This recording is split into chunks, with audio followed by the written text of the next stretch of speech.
Angela, talk us through your routine. I think that would be really interesting. I think, Yeah, I mean, I love a good morning routine, and yeah. let's hear yours. Well, I mean, obviously now this has become more of my business, even more of a passion. So, my routine is pretty extensive, and so when I describe it, I don't want people who've not done it to say, "Oh, see, it's going to be impossible because I couldn't do that." But mine started very much like I've just described, and when I did my transformation, it was a question because don't forget, I had that big off. Well, I had 14 offices. I had 130 something staff. I had a million meetings that I had to attend, and it wasn't none of them were on Zoom. It was all face to face. That meant I was doing a lot of traveling, and so I used to do that. I used to get up early.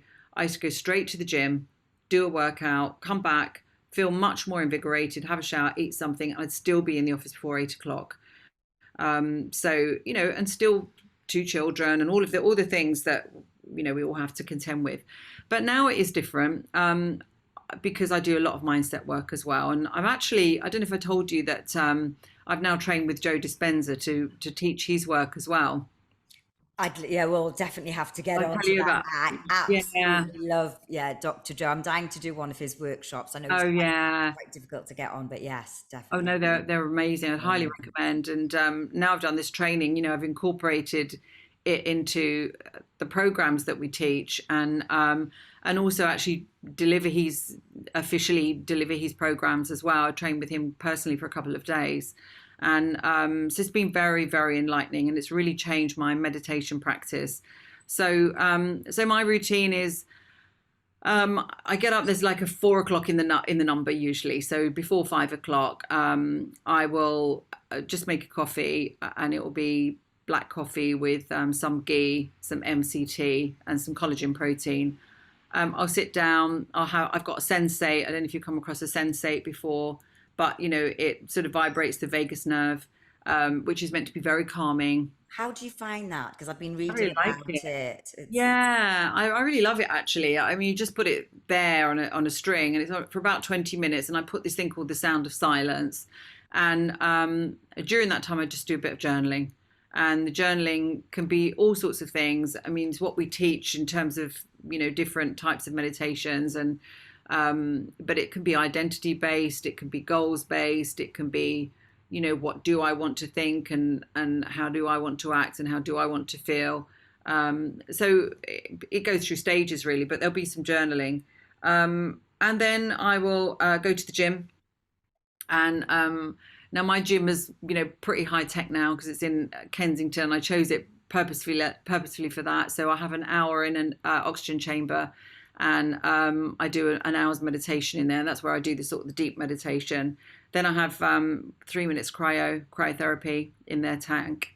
Then I do a hard workout for an hour. Then I go in the red light sauna for about half an hour, have a shower. Then I walk back, get my dog, walk her, come back, and sit down and start work. Which obviously it's 10 o'clock here with us today, and this is about the time that I would start work. So I would have done all of that.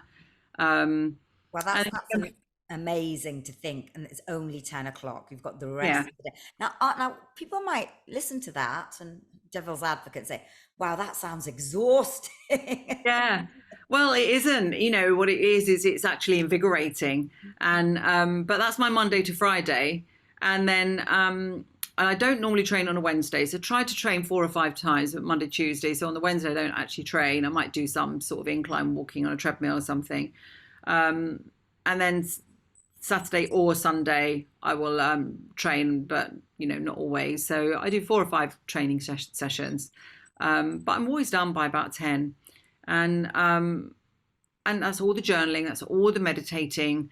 Yeah. Now obviously there's an evening routine as well, so I try to get to bed, early-ish, do some gratitude, put an audible on or something, and then try to be asleep. What 10. time? What We time? try to get into bed before 10, and try to be asleep just after 10. So I average just over 7 or 8 hours sometimes. But my resting heart rate is so low, it's about 45. My HRB is really high. I monitor it on an aura ring. And but these have all been steps over the last few years. 7 years that I've been very, very focused on health. And food wise, I mean, I can eat very intuitively now, but it was very macro focused, and so you have to get used to the idea of knowing the macros in your food. And when I say macros, obviously I'm talking about protein and carbs and fats for people that don't know. And most people that don't know, and I was one of these, we're not really taught about the protein content of food. So most people, they eat too many carbs and they don't eat enough protein. And protein is the building blocks. So we have to eat protein if we want our cells to renew at a rapid pace and to feel strong and maintain our bone density and our muscle mass. And muscle is where sugar goes, basically. So, if you're going to consume sugar and you're going to consume carbs, which you should do for energy, you want a place for them to go, because if they don't have muscles to go to, they'll just go and sit on your belly or your bum, or your legs. So, and that's what will happen. And that's when we get, the sort of pear shape, the middle-aged spread and all that we don't want. So if you do some weight training, and you eat some protein, then, you're going to build some muscle, and then that's where the excess sugar can go.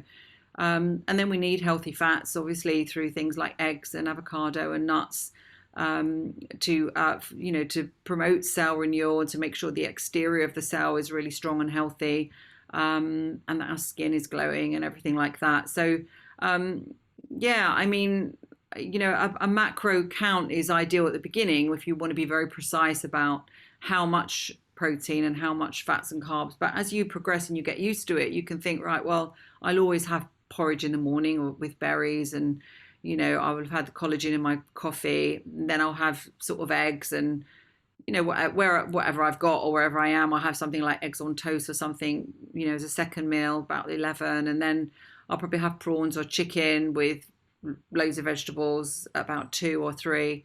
And then I'll do that same thing again about 6 or 7. I may have some yogurt and berries. That's about it. So I eat, 4 or 5 times a day.